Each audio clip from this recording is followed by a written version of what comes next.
Semini bersama saya Muhammad Fakhruddin bin Razali. Hari ini saya akan menerangkan berkaitan dengan bentuk kata. Jadi, dalam bentuk kata kita kena tahu 4 bentuk kata yang wujud dalam bahasa Melayu. Yang pertama, kata tunggal. Yang kedua, kata terbitan. Yang ketiga, kata majmuk, dan yang keempat, kata ganda.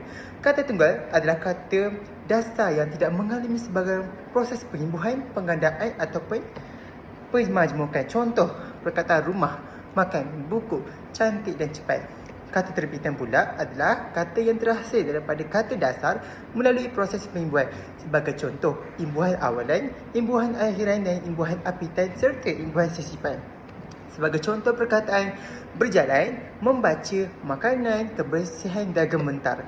Yang ketiga, kata majmuk. Kata majmuk adalah gabungan dua atau lebih kata dasar yang menghasilkan satu makna khusus.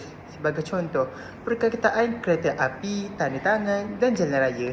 Akhir sekali, perkataan kata ganda iaitu kata yang mengalami pengulangan sama ada keseluruhan atau sebahagian. Contoh, perkataan buku-buku, lelaki serta sayur mayur. Jadi itu sahaja untuk saya punya pembentangan. Terima kasih.